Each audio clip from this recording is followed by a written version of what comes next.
नमस्ते सर्वांना। उज्ज्वला जर्नी या माझ्या छोट्याशा ब्लॉगमध्ये माझ्या यूट्यूब फॅमिलीचं स्वागत करते। आज आपण शिल्लक राहिलेल्या चपातीपासून एक नाश्ता करणार आहोत। तर आपण सुरुवात करूयात। कढई गरम झालेली आहे आणि त्याच्यात तेल ओतून घेतलेलं आहे आणि तेल सुद्धा गरम झालेलं आहे। आता जी शिल्लक राहिलेली चपाती आहे ना, त्याचे मी असे छोटे छोटे तुकडे करून घेतलेले आहेत पहा। आता आपण ते तेलावरती छान कडक होईस्तोपर्यंत तळून घ्यायचे।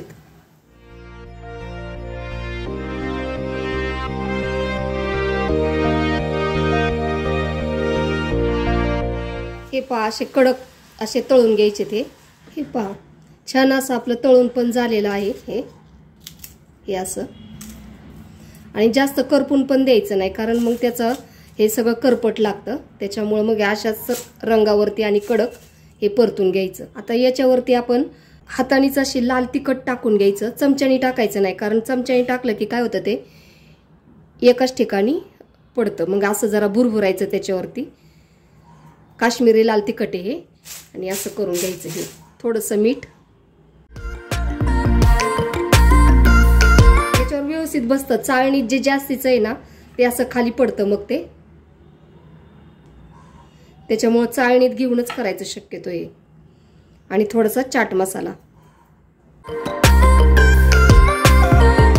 आणि हे गरम आहे तोपर्यंतच करा, म्हणजे मग जे तेल लागलेलं असतं ना त्याच्यावरती ते बरोबर याला बसतं। शिल्लक राहिलेल्या चपातीपासून चटपटीत असं चाट तयार झालेला आहे। तुम्ही एकदा असंच नक्की करून पहा। माझी रेसिपी कशी वाटली, माझा व्हिडिओ आवडला असेल तर लाईक, शेअर आणि सबस्क्राईब करायला विसरू नका। धन्यवाद।